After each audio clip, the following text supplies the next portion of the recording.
That's what it would be known as historically. When everything goes down, there will be like what you would be considered a civil war. But there'll be multiple factions going up against each other. You get what I'm saying? With some main factions going up against the government, you know? And then the government going up against the people. That's the reason why they're going to come down. In fact, get me Revelations 12. You know what I want. Yeah, that's why they're going to come down so hard upon the people. Heavily. It's going to be brutal. It's going to be brutal, man. It's not going to be like, oh, we want them shut down. No. When they come, it's going to be brutal. It's going to be hard and fierce. You know? And it's going to take a lot of people off guard. But you got people that are in this country that are actually preparing for it because they know it's going to happen. So they're preparing, we're preparing spiritually. They're preparing carnally. That's why you got people like preppers. You got people like preppers that are prepping because they know that the place is going to go down. There's not going to be food in the stores. At 12 and 12. Yeah, 12 and 12. Ready? This is Revelation chapter 12, verse 12. Therefore rejoice, ye heavens, and ye that dwell in them. Woe to the inhabitants of the earth and of the sea, for the devil is come down unto you, having great wrath, because he knoweth that he has but a short time. And the reason why they're going to do it, because they're going to know that the prophecies, because they know that there's a time frame of their rulership. The people that rule this world, they understand, and what they're trying to do is they're trying to pull a demolition stunt.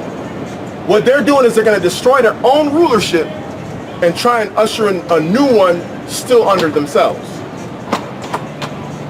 You know, in fact, give me that Job. Job sees the months of eternity. Is that 14 and 5?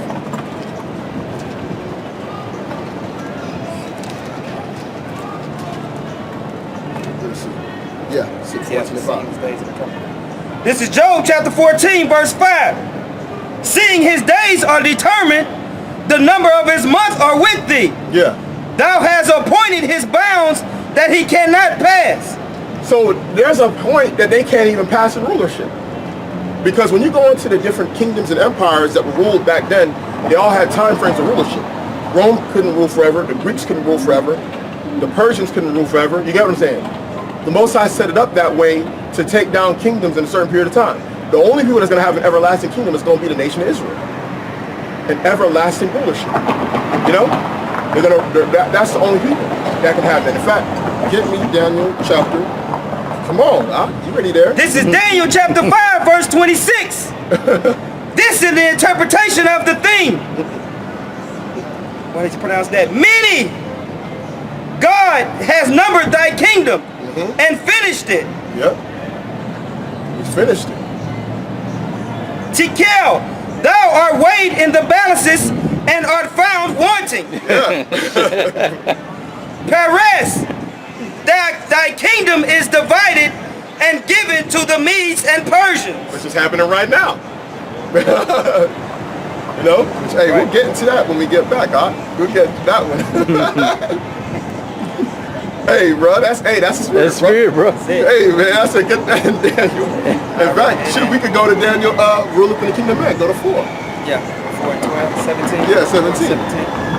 Because the Most High, see, on the outside looking in, right? People might think that these people are ruling, but the Most High is ruling. That's right. It looks like the so-called white man ruling, but he ain't really ruling. That's the deception. Yeah. Most High playing the puppet strings. He's the puppet master. He making them do everything he wants them to do. That's right. That's right. You know? So go ahead and get that. This is Daniel chapter 4, verse 17.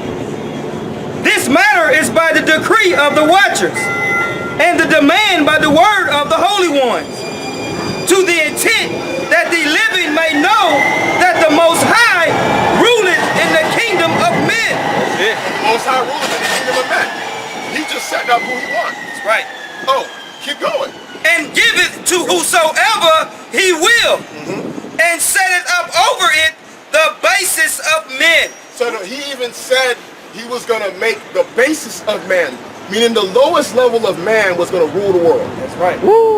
Which is the Edomites. Woo. The Edomites are the basis of all nations that was ever created. And what happens when the basis of the men in rulership? Come on. You got what we got? I think I got it. This is Psalm chapter 12 and 8.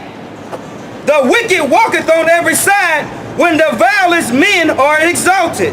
Yep. That's what happens. Right. Shoot, what were we at before? We was in Revelation. No, we finished up in Revelation 12 and 12. So, and that's what brought us to the Daniel.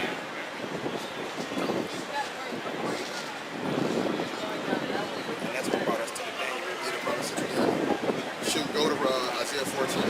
Something like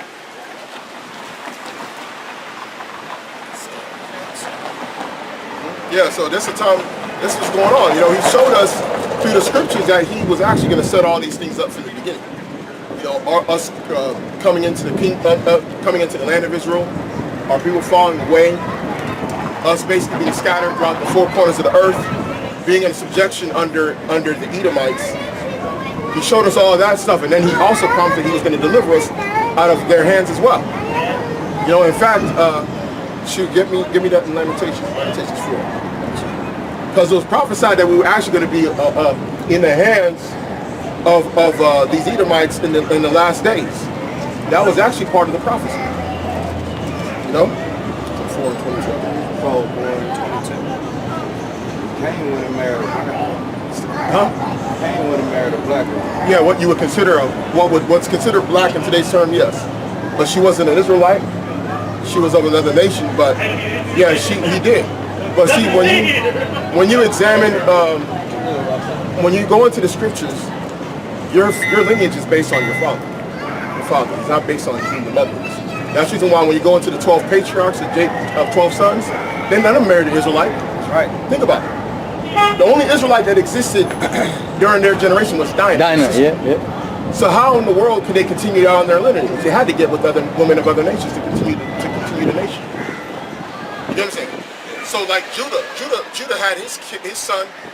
Well, he had sons already, but shoot, they continued the line with what's her name, Canaanite. I believe that Eve slept with Satan, that's what Cain came, and he slept with Adam, and that's what Abel came.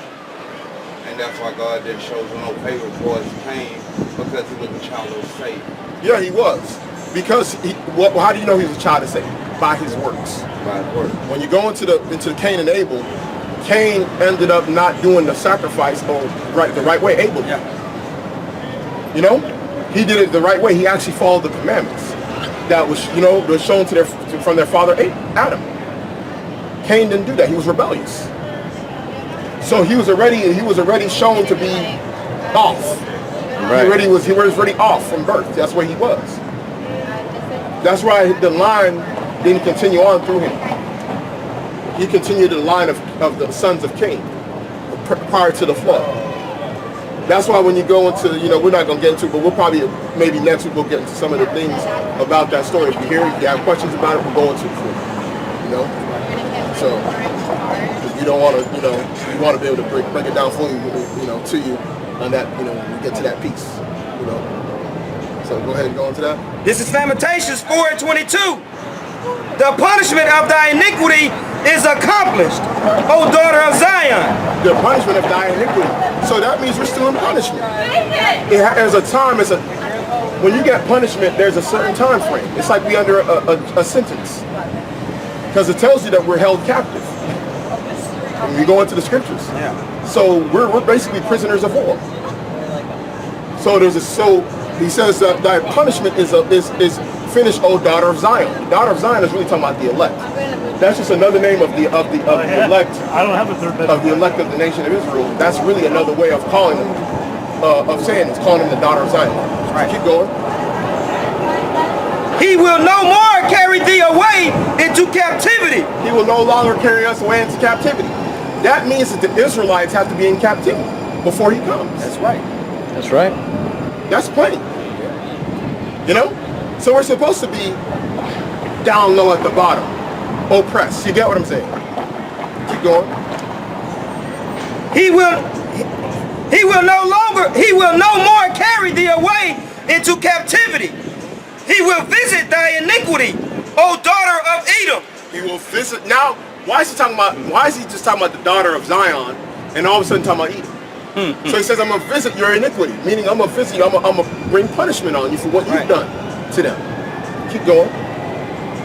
He will discover thy sins. Mm-hmm. Go to the next part, next Yeah. chapter. Oh, shit, that's it? Yeah, that's it.